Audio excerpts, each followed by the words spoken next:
Hey everyone, I know I've been gone a while, but I'm back now. And before we start today's video, I just want to let you know that I've been working really hard on it. So if you could hit that like...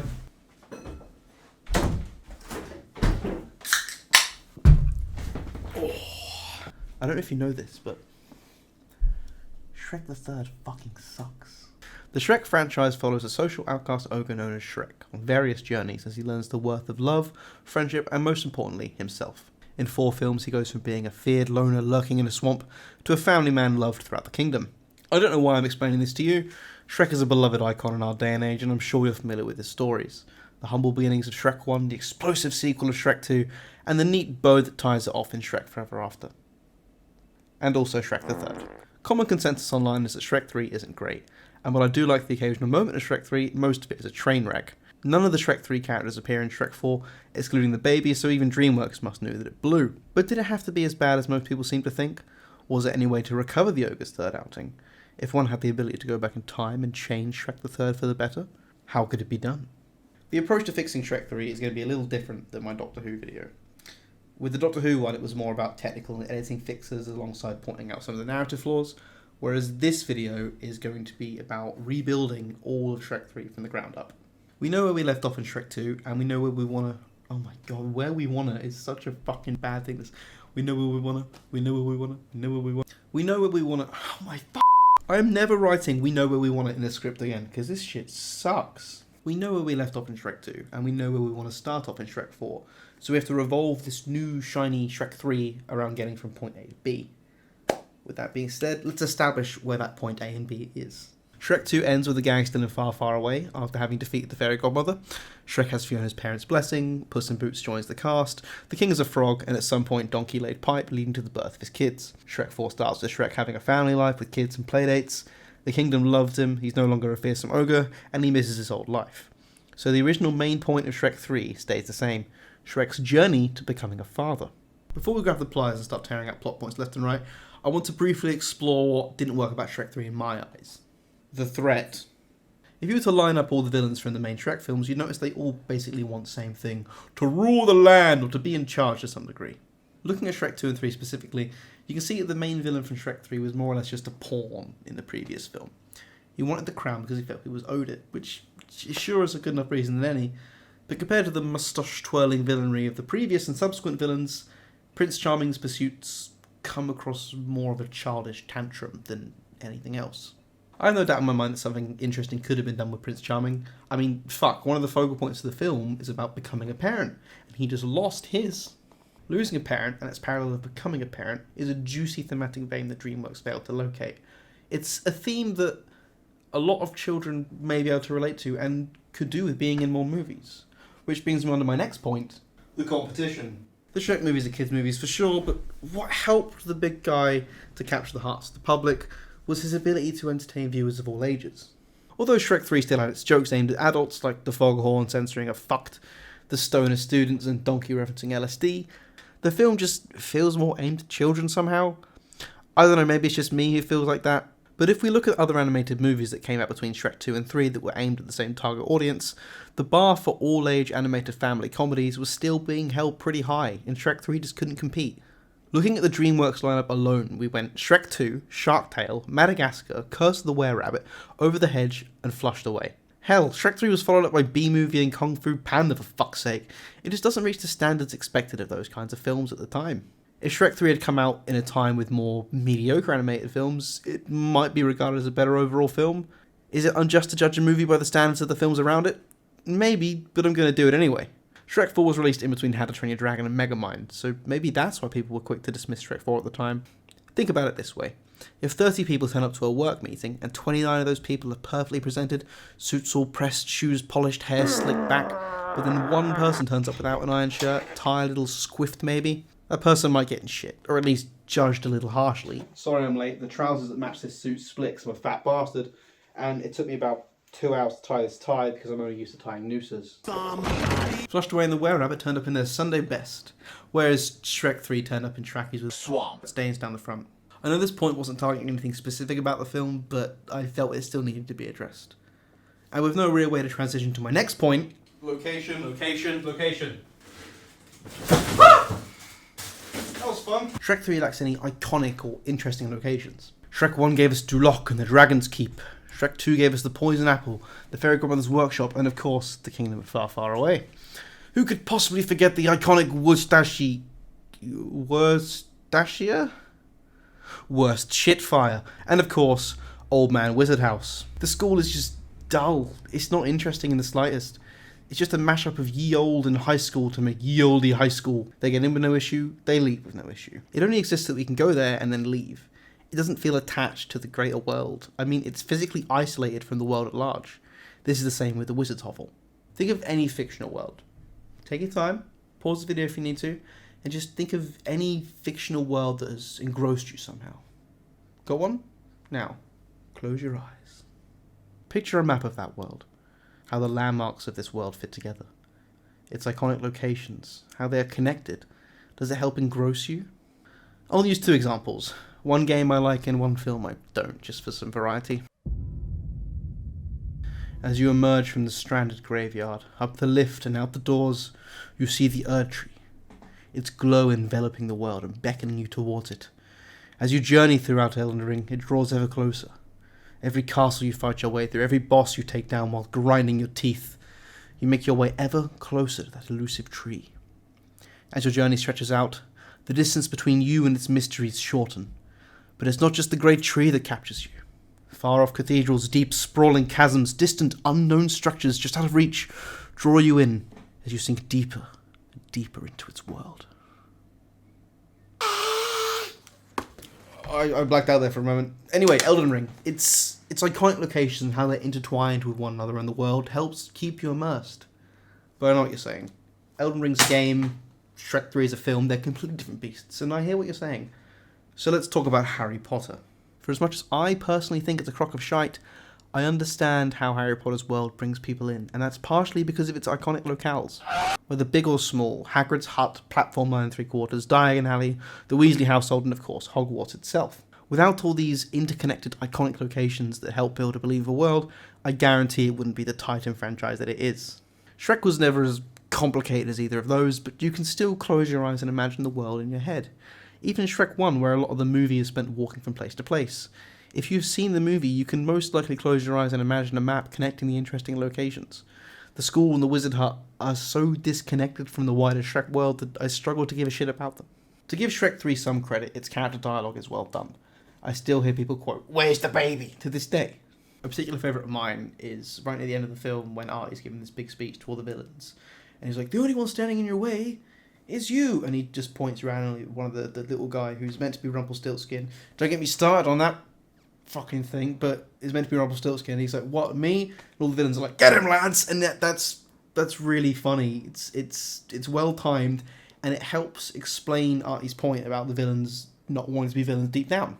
However, there are two characters who I don't think were written too well in this film. Donkey and Puss in Boots. In the other Shrek films, including Shrek Forever After, Donkey and Puss actually have a reason to be in the plot. But in Shrek 3, they just switch bodies, and that doesn't change anything. There was a small hint after Shrek's nightmare about Puss and Donkey's opposing views on fatherhood, but it was never explored. This could have easily been developed throughout the film, and not only would it have given Puss and Donkey a reason to be in the film, but they could have used that to help Shrek discover his own middle ground between their opposing views on how to be a father. We all love Donkey and Puss in Boots, but they just had nothing to do in this film, which was a real waste. With that all out of the way, let's get to dissecting Shrek 3. First off, the Frog King doesn't die. I always felt this choice was more of a marketing decision than anything else. A lot of the promotional art for this film had Shrek wearing a crown or royal garments, and that only happens in one scene, so we're just scrapping the frog's death so that Shrek doesn't have to be put in that position in the first place. Second of all, we're throwing out Artie. I get what they were going for, giving Shrek a younger person to put him in that father figure position, but no. Whilst we're throwing out young royal men, bye-bye Prince Charming. You should never have been a main villain. Again, I get what they were going for, but Shrek 1 was a play on the princess being rescued by Prince Charming, and the second film was a twist on a helpful fairy godmother being more of an evil puppet master in disguise, and the image of the handsome Prince Charming being a pawn in her efforts to nonchalantly slip into that position of ruler was a perfect fit. But we just don't need that Prince Charming part of the story anymore. I'm afraid you've run your course, Mr. Charming, which is a shame because you are a fun character, but you're not main villain material. Now it's time to hoover up the debris and get rid of Merlin, the body swap side plot, the school, and all the fairy tale villains. Side note, it sucks we have to get rid of them. I think it was a really cool idea, but I can't as of yet find where they would fit into this rebuilding of Shrek 3. And one other quick thing I would like to mention before we go on is that somehow, if I can salvage the princess part of the plot, I will, because I mostly like what they were going for and how they handled the idea of the princesses. Now that Shrek 3 has been completely destroyed on the autopsy table, where do we start rebuilding? Honestly, it's not a difficult question. If I was to pose you with the task of writing a Shrek film, where would you start? Take some time to think, write a little comment for the engagement, and whilst you do that, I would like to thank the sponsor of today's video, no one. Fairy tales, how else could you start? A Shrek film without fairy tales isn't a Shrek film. So let's take a look at some fairy tales and see which ones have mixed well with this new Shrek we're cooking up. We'll start off by eliminating some fairy tales, folklore, nursery rhymes and other stuff already used by the Shrek team. Pinocchio, Gingerbread Man, Three Little Pigs, Red Riding Hood, Big Bad Wolf, Three Blind Mice, Goldilocks and Three Bears, Rumpelstiltskin, The Pie Five, The Fairy Godmother, Prince Charming, Princess and the Frog, Humpty Dumpty, Robin Hood, King Midas, Jack and the Beanstalk, Jack and Will, Tom Thumb, and Hansel and Gretel.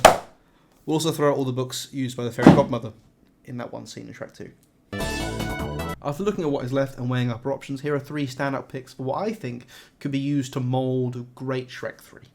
Just to quickly bring this up, I'm not going to rewrite the entirety of Shrek 3. This is just going to be me spitballing rough ideas here and there. This is all one man's opinion. If you disagree, that's completely fine. It's not like this fucking matters to the grand development of human society. It's just a film about a grouchy green guy. Different grouchy green guy. Oh, hello there! The woman who lives in a shoe is our starting off point.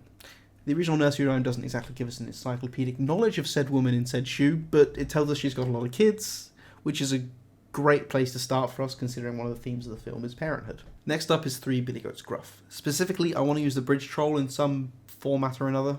I think the Shrek franchise as a whole is quite lacking on riddles, and although no riddles are specifically mentioned in the Billy Goat's tale, riddles and trolls go hand in hand.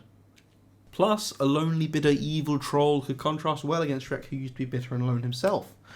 It could make for an interesting dynamic, maybe even foreshadow Shrek 4 in some way. And finally, I can't believe I'm about to say this, but with our gutting of the original Shrek 3, King Arthur is back on the table. The round table. There is a lot that could be done with King Arthur. Perhaps King Arthur hears of the king's froggy fate, and decides that a frog isn't fit to be king, so him and his knights invade and take over far, far away, there and by kidnapping the princesses, which gives us that side plot to work with again. With our 3 fairy tales now combined, we're going to break down the story beats and structure of Shrek 3 and attempt to mould it around our new fairy tale choices. The first 2 to 3 minutes are spent setting up Prince Charming's current place in the Shrek world and his plan for revenge. Adapting this to our new model, instead of Prince Charming performing to mockery in Far, Far Away, he's in a tavern in Camelot telling the story of how Shrek took his rightful place as king and that Far, Far Away is now run by a family of ogres and a frog. A tyrannical Arthur hears his tale and comes to the conclusion that the throne could easily be taken over. This gives us a chance to open Shrek 3 with a storybook opener like all the others did. The next 5 minutes of the original Shrek 3 show Shrek filling in for the ill king, followed by a conversation with Fiona about the possibility of having a family, which then leads into the king's death. Since the king's death was left at the door, these 5 minutes could be used for a similar montage of Shrek and Fiona assisting the king, with Shrek being very uncomfortable in this unfamiliar environment. We didn't get to see too much of this during Shrek 2, so the section of the film could be used for this, followed by the same conversation with Fiona about children. Harold's scene could then be replaced with more evidence of Shrek becoming overwhelmed by this environment, more fish out of water scenes relating to Far, Far Away as a whole rather than just his place in the royal family. Not only will this allow us to create some conflict later in the film, it helps foreshadow and cement the main driving point of Shrek 4 and make it seem like his outburst in that film has been building since the very beginning of his story. We could also use this part of the film to show a stronger platonic bond between Fiona and Donkey, based around her wanting a family and him having one, as well as Puss and Shrek both being more of a lone wolf with a found family kind of deal, which in turn would help build animosity between Donkey and Puss throughout the movie. Shrek being uncertain about his possible roles as a father is being shown 2 different viewpoints of family and children through his 2 animal companions. In the original Shrek 3, after Harold's funeral, we see Prince Charming overlooking the sad event and then heading to the Poison Apple. Instead, what we could have is Prince Charming guiding King Arthur to the Poison Apple to gather a few more followers before invading Far, Far Away. This might allow for the inclusion of some of the fairy tale villains, but more importantly, it establishes a way for King Arthur to invade Far, Far Away by setting up a small base camp on the outskirts. with the added bonus that now we have access to Prince Charming for either comedic relief or redemption at a later date if we deem it necessary. Perhaps near the end of the film, Charming begins to think about why he ever wanted a kingdom of his own in the first place. What is a kingdom without a king that the kingdom respects? Harold may be a frog, but he's done right by his people, something that Charming never could. At this point, I became briefly stuck. I still needed Shrek away from far, far away, so that the kingdom could be invaded and he could have time to ponder his possible parenthood, but to do so had me stumped. One thing that Shrek 3 didn't have that all the others did was some kind of conflict between Shrek and Fiona, so I believe an argument of some kind should be what causes Shrek to initially take a break from the kingdom. To parallel Shrek 2, maybe the king sends Shrek on a genuine out-of-town errand this time, either to sort out a troubling bridge troll or send something to the old woman in the shoe. Personally, I think sending him to the old woman in the shoe would be best narratively speaking. With the king now being accepting of his ogre son-in-law, it makes sense that he would perhaps want some grandkids. Sending Shrek to a place full of children might help pursue that particular endeavour. From here onwards, I'm not going to get into much more specifics. I think I've mostly proven my point on how one could supposedly fix Shrek the Third, so we're just going to speed fire through the rest of the film. On their journey to the shoe, they come across the bridge troll who gives Shrek some nostalgia. They reluctantly move on to the shoe, where Shrek has disdain for the children at first, but ultimately begins to bond slightly, which when the troll shows up and Shrek has to metaphorically and physically fight his previous notion on parenthood and protect these children. Maybe the troll reveals he was working with Arthur the whole time. Shrek and Donkey and Puss return to far, far away, only for Shrek to surrender after being told his wife has been captured, and if he doesn't surrender, harm will be caused to her. The princesses escape and attempt to rescue Shrek along with the fairy tale creatures, thus setting up a fight between the Knights of the Round Table and various teams/duos of princesses and fairy tale creatures, only for it to end in a stalemate where Prince Charming comes to his senses and helps to free Shrek, who then defeats King Arthur. Who knows, with his redemption maybe Prince Charming could even take the place of King Arthur in Camelot, paralleling Artie taking the crown from Prince Charming in the original film. At this point, Shrek tells Fiona that he does want a family, and then we flash forward to them with the babies, roll credits. Sure, it's not Oscar worthy, but I think there's some real meat on the bones of this story we just made.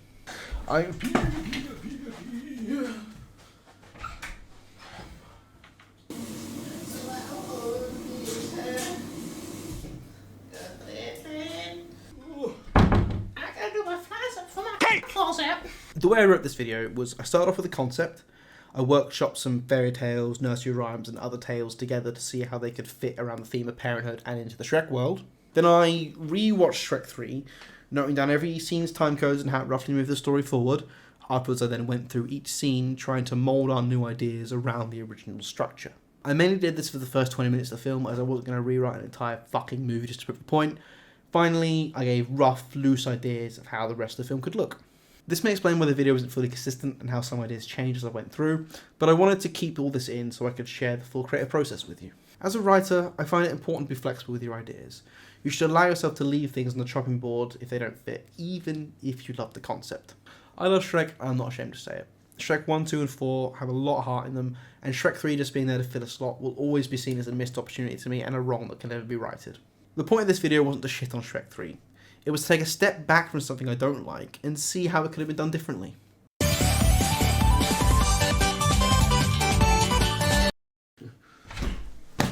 Remember to subscribe.